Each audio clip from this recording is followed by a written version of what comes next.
Hi, this is Kevin, and today we'll talk about Scrum.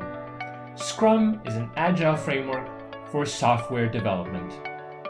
The definition of Scrum is this.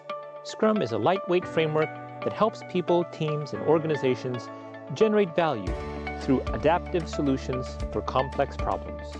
Scrum, in a nutshell, is managed by someone called a Scrum Master, and that person creates an environment where the product owner breaks down complex stories into a product backlog, which is just a list of things needed to make a product, and the Scrum team creates an increment, and the Scrum team and its stakeholders inspect that increment of value and decide on what to work on next. The information about Scrum I will go over comes straight from the Scrum Guide. I will go over the framework as is, so it might not have a lot of additions people may be used to seeing in a typical Scrum organization, like user stories, story points, and so on. I'll talk about all that in a future video. The heartbeat of Scrum is a sprint. A sprint is a 2 to 4 week time period. At the start of that period, requirements of the most valuable things needed to be produced go in, and the actual product or thing produced, called an increment of value, goes out. In more detail, a sprint looks like this.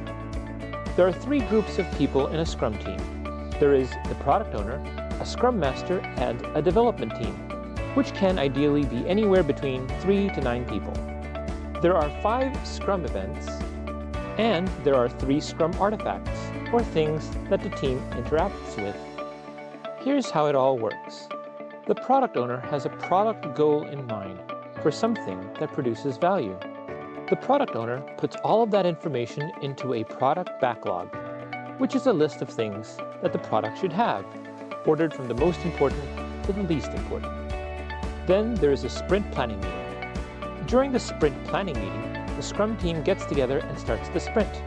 The product owner says, what is the most valuable thing to be produced this sprint?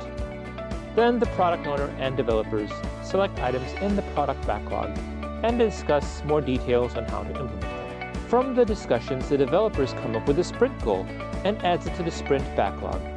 The sprint goal helps keep the developers focused. The developers turn the items that can be done in a sprint from a product backlog into a sprint backlog. A sprint backlog is a list of things to be done for the sprint. The sprint starts after that. There's a daily Scrum, which is a 15-minute daily meeting for the development team to take the items in the sprint backlog and to turn it into an increment of value. The development team knows that the increment is ready when it has met the definition of done. Towards the end of the sprint, there's a sprint review where the Scrum team checks out the increment with stakeholders and checks and sees what can be done in the next sprint. Finally, at the end of the sprint, there is a sprint retrospective, where the Scrum team gets together and decides how to improve things. And then the whole thing starts all over again. Throughout this whole process, the Scrum Master makes sure that the process is running smoothly and that the Scrum framework is followed. I know what you're thinking. That's all great in theory, but can I see an example of Scrum in action? Sure. Let's take a look. This is Pete. Pete has a new idea for a business. He wants to build a store that sells lemonade. So he approaches 2 stakeholders and asks for their blessing and money. And they say, sure. Pete says, I will update you every 3 weeks on our progress. Pete then approaches the Scrum Master and the development team and asks, hey, can we get this started? The Scrum Master says, yes, create a product backlog. I'll set up the events. Pete then creates a list of things he needs to make the lemonade business happen. He orders it from most important to least important. This is his product backlog.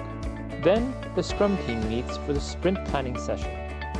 The developers and the product owner then refine the product backlog and clarify it. Here's an example of such an exchange. The developers look at the first item in the backlog and ask, what do you mean by location? I need a place to sell lemonade. Can we use your garage? No, it has to be professional. What do you mean by that? It's a little bit of a back and forth between the developers and the product owner, because if the product owner doesn't define what the minimum must-have requirements are, then the developers might deliver something that is unexpected. On the other hand, if the product owner is too specific, then it will hamper the efforts of the development team. Eventually, they refine the product backlog. the developers decide how much work can be done in a sprint. They then construct a sprint backlog from this. The sprint backlog is completely separate from the product backlog, and it contains a list of things that the developers plan to do for the sprint. Only the development team can add or remove things from it. They also add a sprint goal to the sprint backlog. The development team then meets daily for a 15-minute daily Scrum meeting. The developers are the only ones in the meeting because they're the only ones working on the sprint backlog. The developers can choose any method or technique they think is best for the daily Scrum. Sometimes the developers meet outside of the daily Scrum to talk about how to better do things. Now say after a certain period of time, the tasks are done and the increment is produced. The lemonade stand is complete and ready to start. Now the sprint review starts. In this process, the Scrum team and the stakeholders inspect the increment and make decisions on what should happen next. The product owner describes what was done so far. Some discussion occurs back and forth, and some new backlog items may be created as a result. After that, there is a sprint retrospective meeting.